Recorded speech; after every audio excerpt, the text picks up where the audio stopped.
masu ƙoƙarin koyi da Yahudawa, masu ƙoƙarin koyi da Nasara, Allah ya ce inna hudallahi huwal huda, lallai shiriyan Allah ita ce shiriya. Wallahi Cristiano Ronaldo ba zai shiryar da kai ba, wallahi Messi ba zai shiryar da kai ba, wallahi dukkan waɗannan Yahudawan ba za su shiryar da kai ba, wallahi BOC ba zai shiryar da kai ba, wallahi Lil Wayne ba zai shiryar da kai ba, wallahi Wizkid ba zai shiryar da kai ba, wallahi Crazy ba zai shiryar da kai ba, wallahi DJ AB ba zai shiryar da kai ba. Allah ya ce kul ka gaya musu inna hudallahi huwal huda, shiriyan Allah ita ce shiriya, kuma shiriyan Allah ana samu a alƙur'ani ne. Yau matasanmu sun bar shiriyan Allah. Yau idan kaga an taso kallon ƙwallo, wallahi za ka zata wani gagarumin taro ne. Yau matasanmu ba sa zuwa makaranta su koyi addini saboda sharrin Yahudu da Nasara. Suna ina? Suna kallon Premier, suna kallon Champion, suna kallon La Liga, suna kallon Serie A, suna kallon Spanish, suna kallon UEFA, suna kallon Charity Cup, suna kallon FA Cup, suna kallon Emirates Cup. To idan kaga matasa suna tattaunawa, to irin waɗannan abubuwan suke tattaunawa. Allah ya ce ƙul ka gaya musu inna hudallahi huwal huda, lalle shiriyan Allah ita ce shiriya. Wallahi Yahudu ba zai shiryar da kai ba. Kwanakin baya ko shekaru 2 zuwa 3 da suka wuce, sai in ga matashi da jallabiya ya sa a baya, na ce ikon Allah, kaga matasa bana an ji wa'azi.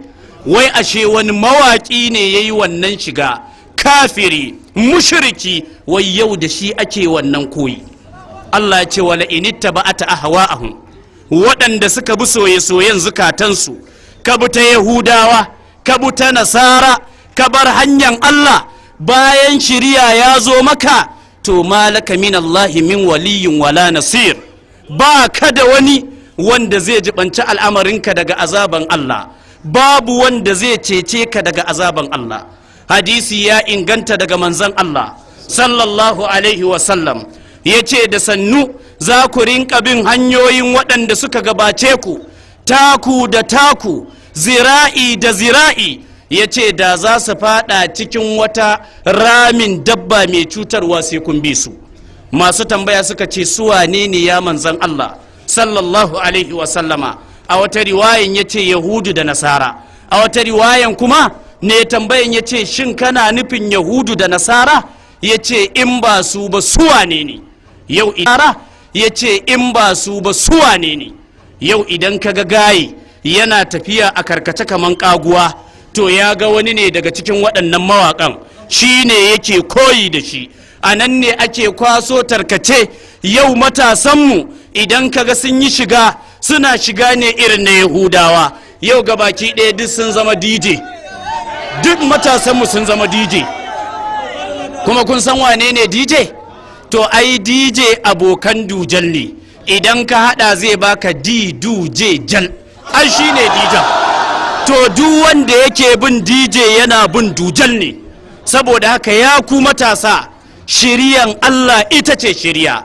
Daga ƙarshe matasa a nece su shaye-shaye, shi ma sharri ne na Yahudawa. Yau matasanmu kwakwalensu ya riga ya buga saboda harkan shaye-shaye. Ga ayinan ga zumbar, ga wata tarkace ne, ga Kano ba randa. Wai idan ka sha duk filin Kano ba za ka ga randa ba.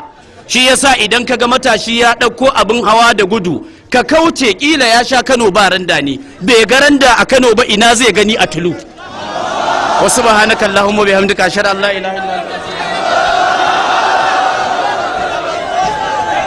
Allah ya saka da alkhairi.